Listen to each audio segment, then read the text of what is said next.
5.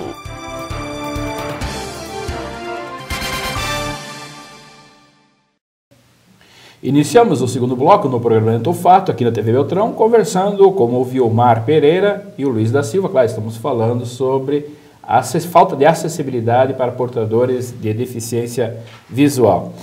Vilmar e Luiz, eu pergunto para vocês, no seu dia a dia, como vocês lidam com a deficiência visual?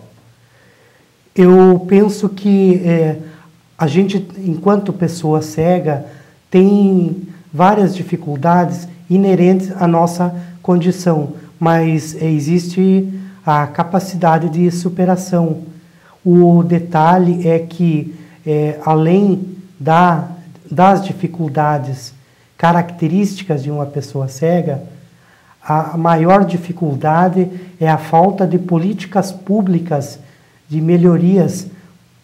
Por exemplo, se pensarmos a nível municipal, eu destacaria a questão do trânsito, o direito de ir e vir, que está positivado em lei, na prática, hoje, para as pessoas cegas, aqui em Francisco Beltrão, não está sendo respeitado. Seja mais específico para nós, o que você quer dizer com isso?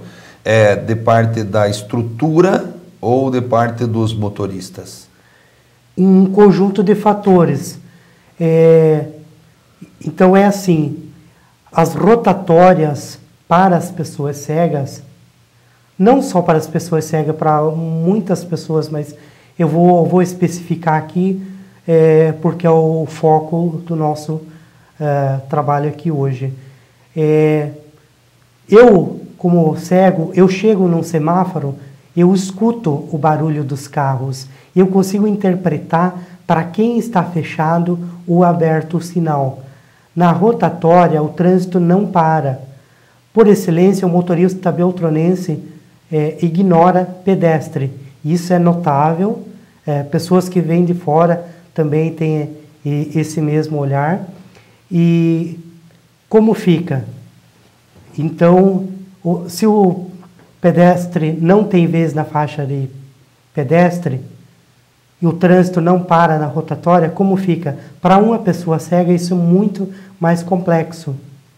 Agora, o Vilmar já residiu na cidade de Curitiba. Curitiba, até a gente percebe, tem alguns lugares ainda tem aquele semáforo onde você tem até um identificador, você tem um botão, né, que você aperta. Isso facilita a vida do deficiente visual, Vilmar? Mas Adir, eu já não vou, eu não tenho essa dificuldade, porque a minha audição ela é bastante...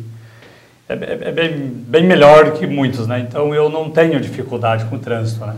Nem em Curitiba nunca tive. Eu, na verdade, muito raramente eu atravessava até em faixas, né? Uhum. Mas já que quando o povo quer fazer as coisas para ajudar, eu acho que o povo, antes de fazer as coisas, tem que perguntar para quem vai usar. Porque quando fizeram, eu já vou fazer declarar aquelas bolinhas para o cego andar em cima. Que é os pavers. Né? Os pavers, mas é as bolinhas. Porque de 10% do beltronense que você perguntar se eles viram aquilo na rua, 8 vai dizer que não viu. Pode fazer essa pesquisa, porque eu já fiz. Tá? 8 pessoas vai dizer que não viu. Não prestei atenção nessas bolinhas que você fala. Então, você veja, e dá direto nos postes, dá direto nos telefones públicos. Eu gostaria de saber, eu perguntei uma vez, quanto é que foi gasto para fazer isso aí? Isso aí acredito que isso não foi barato. Ao invés de fazer esse troço para o cego ficar batendo a cabeça nos telefones, nos postes, então desce para o serviço da saúde, que tem mais de 2.000 pessoas na fila para fazer cirurgia de adenoide, não precisava estar na fila. Podia ter usado esse dinheiro, não havia necessidade de estar fazendo uma coisa inútil, né? Agora você colocou isso, Vilmar, e eu gostaria de ouvir também do Luiz.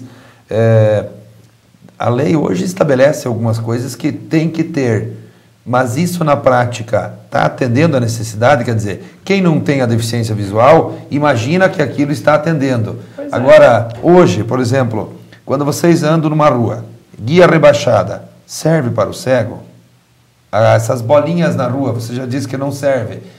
As daqui não serve. Posso... Então, assim, na verdade, é uma coisa útil, sim, em muitas situações, essa linha guia. Mas aqui não está sendo porque foi feito errada. E Bom Sucesso do Sul está feito lá, parabéns para o prefeito de Bom Sucesso do Sul, está lá feito aquelas guias, eu tive lá domingo passado, você anda por cima, tu não dá em obstáculo nenhum. Isso que deve ser feito, sim, mas faça da maneira correta. É um dinheiro que está sendo aplicado e a responsabilidade. Eu, quando eles estavam fazendo, eu sabia que era. Fui perguntar para um rapaz que estava fazendo perto do Ovo aqui. Eu digo, por que você está fazendo isso aí? Eu nem sei, me mandaram fazer. Isso é incúmulo. Bom, na questão da acessibilidade hoje, não vamos falar apenas em questão de trânsito na rua, mas, digamos assim, a própria questão das residências, das construções, dos aparelhos eletrônicos, dos eletrodomésticos hoje. Na leitura de vocês hoje, isso atende à necessidade de um deficiente visual ou teria coisas a serem melhoradas ainda? Tem que melhorar. Olha só, Dir, nós estamos na era da informação. São informações que decidem a nossa vida. O site do município de Francisco Beltrão, por exemplo, é inacessível com leitores de tela. Então, se eu quiser ler informações, editais, ter acesso, porque todo cidadão deve ter acesso às informações, conhecer o que o poder público está fazendo.